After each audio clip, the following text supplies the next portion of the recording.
Hey, this is Wes, PC Gamer, and joining me is James from PC Gamer. James, I've dragged you along to talk about Gears Tactics a little bit with me, as well as some XCOM, which is like the natural point of comparison for this game.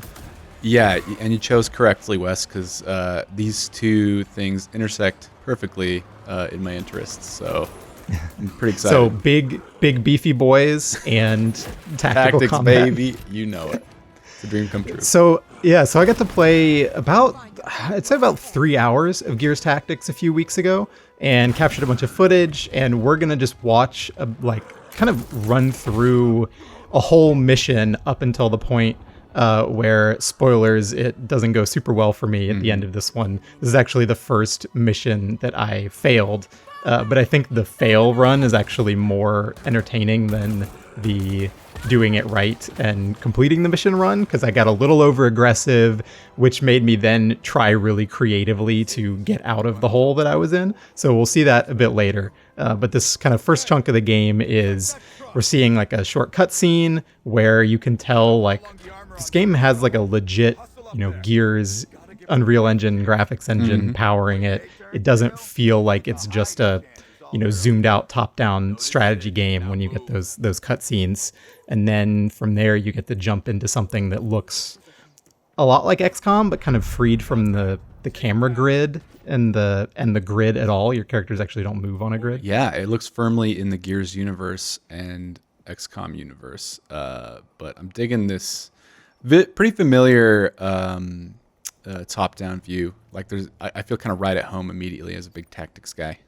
Yeah, so in the first few minutes of footage here, you can see probably like a lot of the major things that differentiate this from XCOM, in that your characters are not moving on a grid, and they don't have the same kind of rigid like action move or move action kind of cadence that you have in XCOM.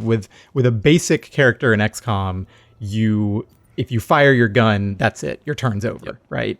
And there's some abilities you get later on that can mitigate that or let you fire twice or whatever. But Gears is a lot more freeform from the very beginning, which I actually really enjoyed. I've been playing XCOM 2 after I did this Gears Tactics preview, because I kind of wanted more basis for comparison. And I get really frustrated every time I'm like, I want to shoot this guy and then go move somewhere, that it doesn't let me do that. So that's one of the things I enjoyed in this game right off the bat. Yeah, and how do you think that like changes up how it articulates it, in a match or excuse me, a given scenario? Does that change the play style and sort of like your decision making overall? I think it definitely does in ways that are. It probably makes the game a bit easier in that, in XCOM, like you really have to be on the ball with your decisions. You have to really think through the order in which you're taking these actions. And in this game, because you can, for example, have a character just fire 3 times in a row, if you wanted to stand there and just shoot a guy, shoot him again, those are your 3 actions. You have a much wider range of possibilities of how you're going to mix these things up. So it's a little bit less tense when you make a decision. You haven't just like screwed yourself if you do things out of order. You have a little bit more opportunity to fix a mistake like that. But it also means you can kind of sit there and just be like, okay, if I have 4 characters, that's 12 moves I can be making in any order. Like, what should I be doing here?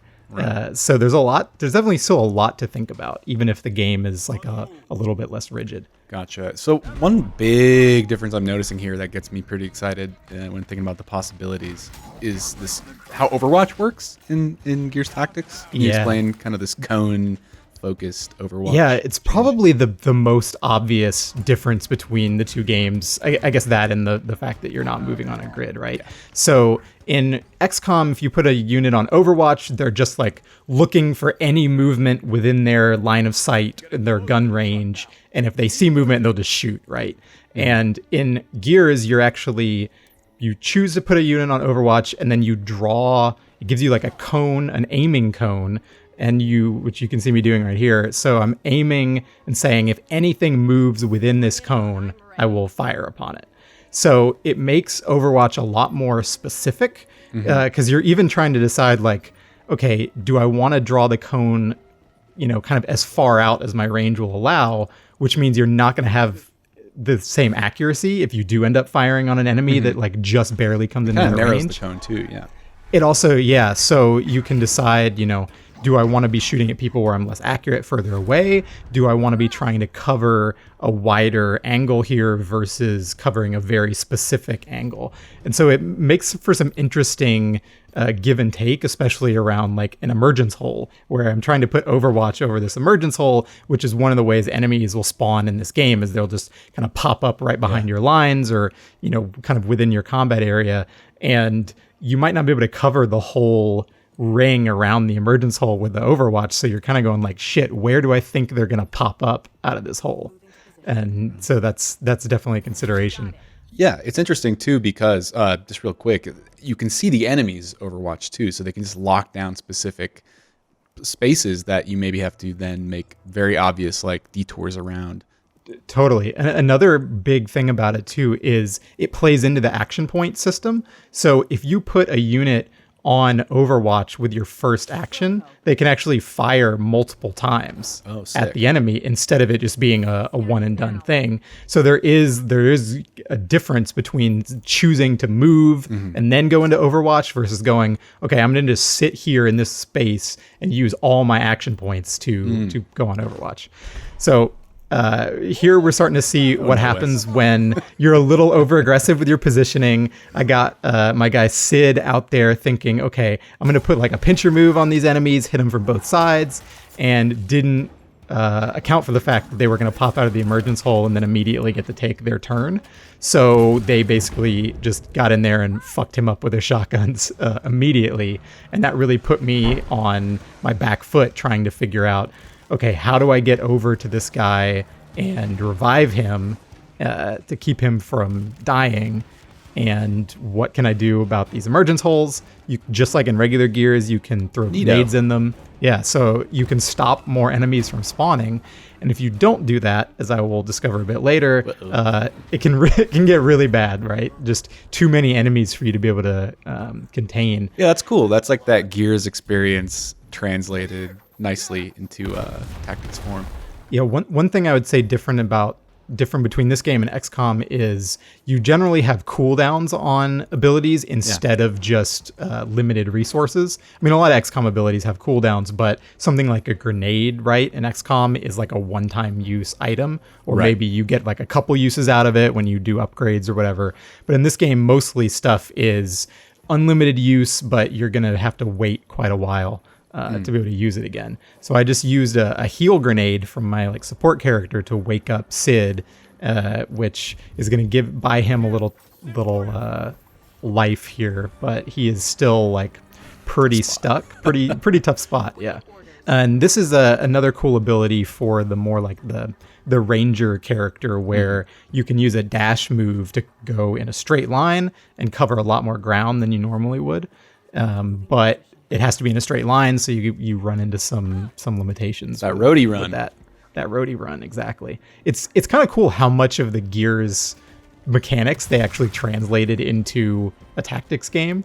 The emergence holes, the roadie run. There's a lot of stuff, like all of the finishing moves are a big thing in this game to eliminate enemies. Yeah, they win you an action point, right? If you kind of take the risk and get up in there. They do, which is probably my favorite thing in this game, actually, is, it throws a lot of enemies at you. Like you just saw, I just killed four little, I forget what they're called, grunts, wretches, I don't know, four little guys, like with one grenade. Four little guys. Yeah, but there's a whole nother like squad of them coming. There's heavier enemies with with shotguns and rifles. So it throws a lot of enemies at you. And if you're playing defensively the whole time, it doesn't mean you're going to lose, right? You can certainly play defensively if you want to, but the way the game really encourages you to play is to be aggressive and get execution moves on enemies, because when you do an execution with one unit, the rest of your team get a bonus action point to take.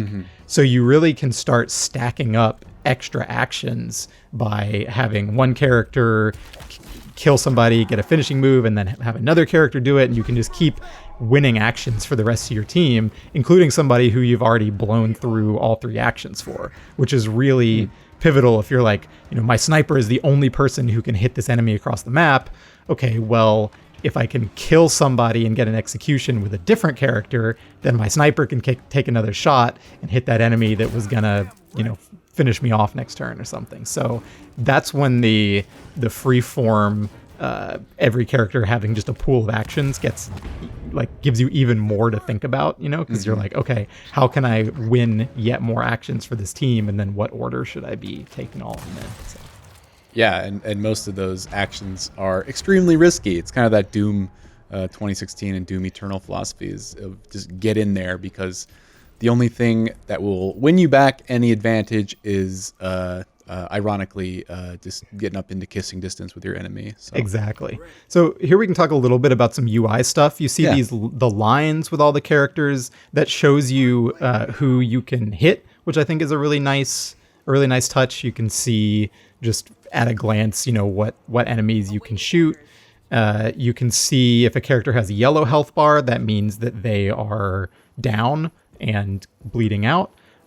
Same for the skull next to an enemy, that means you can execute them.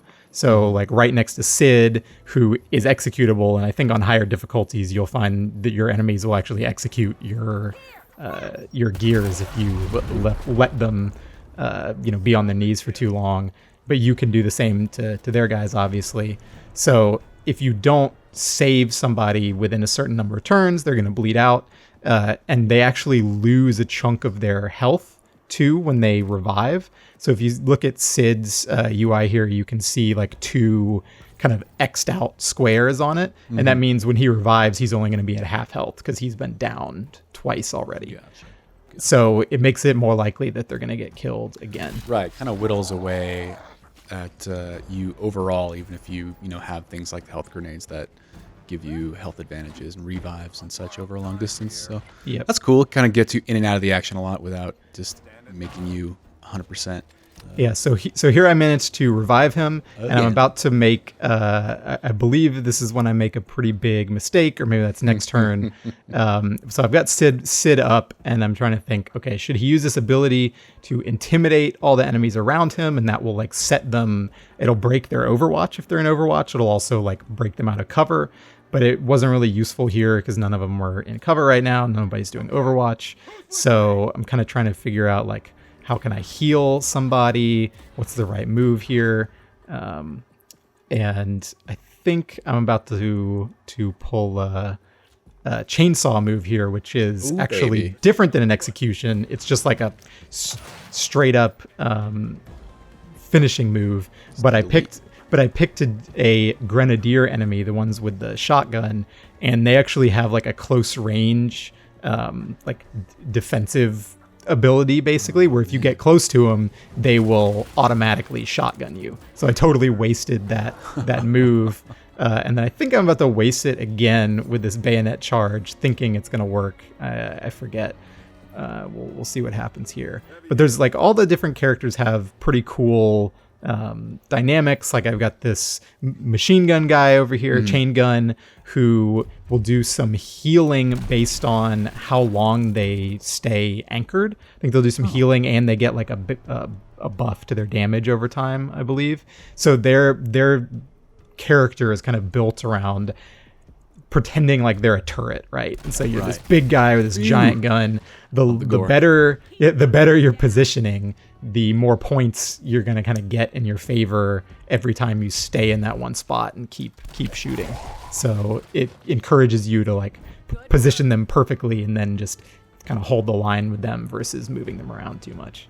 Gotcha. Did you get a sense there were, I guess, long-term upgrade paths or kind of stat allocation paths that let you kind of carve out different playstyles within those classes, or are they pretty static? Definitely. So I would say it's even more varied than XCOM 2 is. So here we got a execution that's going to give everybody on the team a bonus action, which you see in the UI. So that's pretty cool. Nice. And then I tried to use the bayonet charge, thinking it was going to work. and then he gets an attack of opportunity. Down Sid again. So at this point, if I don't revive him, he's going to bleed out this next turn, and I would lose. There's actually, you have like hero characters in this game. So your two like starters are Gabe and Sid, and if either of them die, you fail the mission basically. So this game has kind of a mix of like your XCOM-y, create a character, random squad guys that you just recruit and can customize, and then your more heroic characters. And they actually have some special abilities too that not everybody has. So it's kind of fun, it's like you get a little aspect of that hero shooter kind of design in here, but for the most part your squad are just disposable grunts that you can customize. Okay, interesting. So yeah, let me talk about the skill system a little bit. In XCOM, you have each character has like 2 options every time they level up, whether you want to, your sharpshooter can kind of lean into their sniper rifle or they can lean into their pistol. In this game, you have like 4, there's kind of 2, there's a 2-sided skill tree, and we can show a little bit of this. The skill tree on the left will go up and down into 2 separate paths, and then on the right, up and down into 2 separate paths. So you can basically have 4 different specializations for each class, and those specializations you can also kind of mix and match, right? So you're not going to be able to fill out the entire tree with a character before they hit max level, but you could pull, a few abilities from the left side that might, make your ranger character, for example. You can pick some characters that make them able to move further in one turn than a normal character would, and then you can kind of go on the other side and pull up some skills that make them do more damage in combat or something like that. Gotcha. So there's a decent amount of mixture there. I think you'll actually end up with characters who are a little bit more customized than you would in XCOM in terms of which skills you pick to make kind of amalgamate your own version of a class. Right.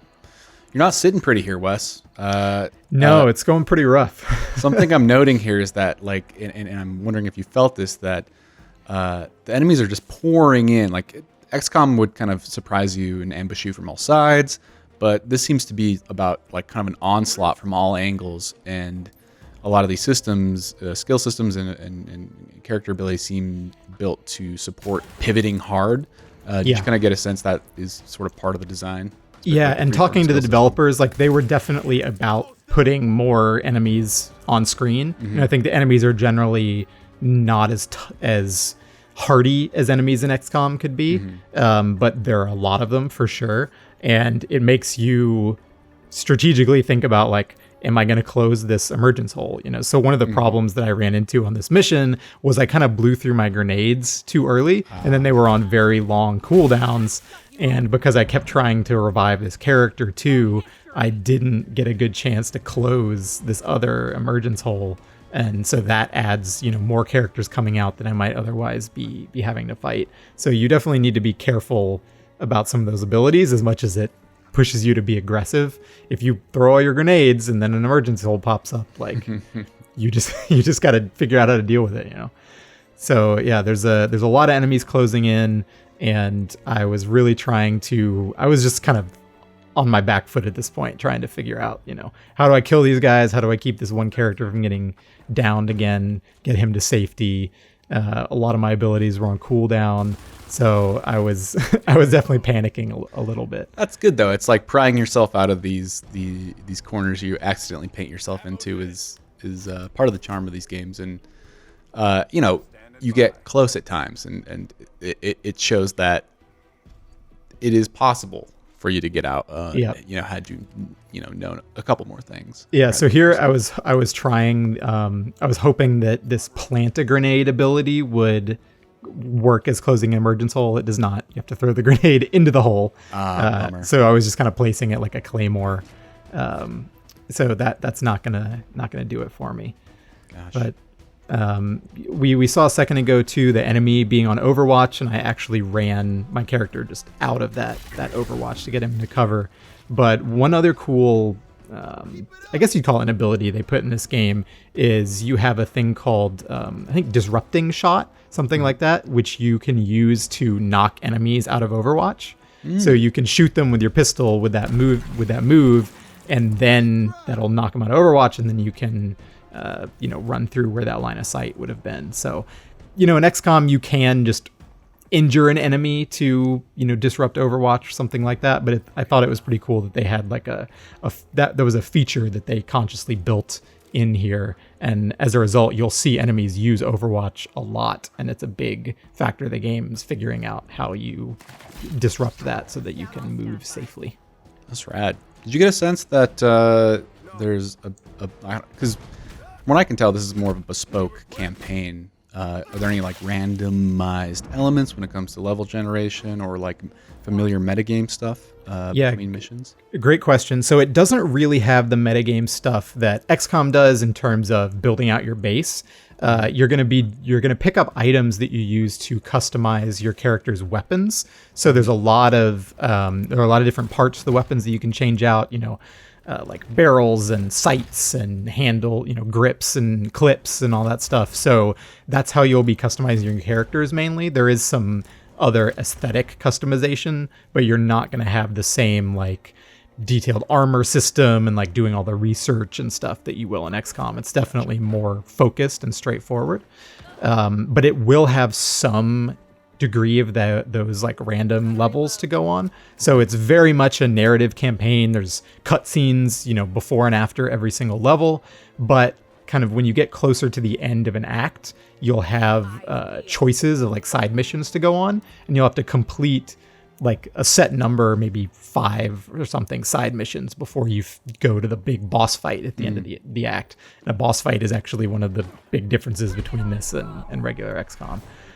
So you will get some of those kind of non-narrative driven side stories that you can go on to just like level up your characters. So and that's the end of Sid there. Somebody came out of the emergence hole. I had kind of made a gamble with that grenade, putting it on one side, hoping maybe they'll spawn there and it'll take them out. Did not take them out, so I had to re-roll the mission. But we'll save that for another time. That'll do us, I think, for this one. Any closing questions though you have for this in XCOM? No major questions. I'm just I guess. Do you think this is something a bit more accessible to tactics people than something like XCOM, without necessarily being less challenging?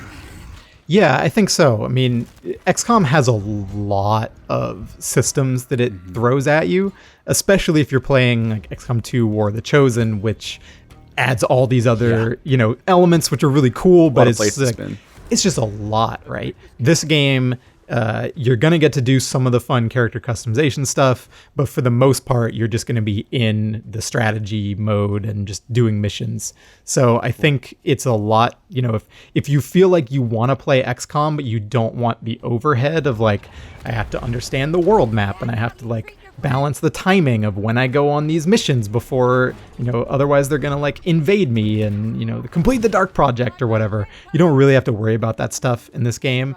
So if you want that grand strategy feeling, this might feel a little bit too stripped down for you.